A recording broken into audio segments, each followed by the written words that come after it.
All right, back live tonight here on In Focus, and thanks for staying on. Let's look at this now. Trade, Industry and Competition Minister Ebrahim Patel says it's all systems go for the AGOA Forum next week in Johannesburg. For the first time since inception of the African Growth and Opportunity Act, the forum will include South African, African and U.S. trade union federations.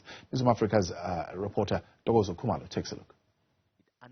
Minister Ebrahim Patel says South Africa is more than ready to work on its mutually beneficial relationship with the United States to ensure the continent can continue to benefit from the US's African Growth and Opportunity Act. While some of the 35 countries that are benefiting from AGOA want the US to extend the agreement every 20 years, South Africa wants the US to at least renew the agreement every 10 years instead of 5. To seek to have AGOA renewed for an additional 10 years, to seek a number of refinements where the rules around AGOA can be made more user-friendly, some additional products can be added, to retain all the AGOA beneficiary countries, and to complement AGOA with measures such as investment, technical support. AGOA provides eligible sub-Saharan African countries with duty-free access to the U.S. market for close to 2,000 products. This is in addition to the more than 5,000 products that are eligible for duty-free access to the U.S. under the Generalized System of Preferences program. The duty-free nature of the agreement is lucrative for African countries exporting to the United States. The forum will focus on several key areas with breakaway sessions for trade ministers, private sector meetings with the U.S. Chamber of Commerce, policymakers and civil society.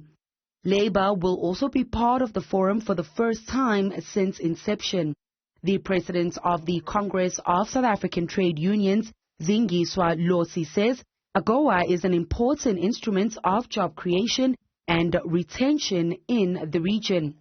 If South Africa were to exit from AGOA, it would not only be a devastating blow to local jobs in South Africa, but also to those that are within the region, and further it will add pressure to an already unmanageable migration flow to South Africa.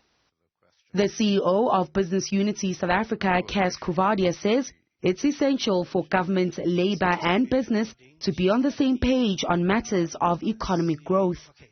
We will see an ongoing partnership between the three stakeholders so that we optimize our beneficiation from AGOA and we ensure that AGOA is an instrument, a critical instrument for us to grow our economy.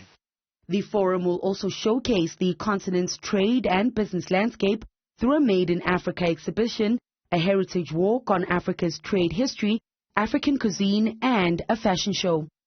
The forum is also taking place amid intensifying geopolitical tensions between South Africa and the U.S. following the spat over SA's non-aligned stance in the Russia-Ukraine war. The Middle East conflict, in which South Africa is backing Palestine while the U.S. supports Israel, has added to the tensions between the two countries ahead of the AGOA Forum.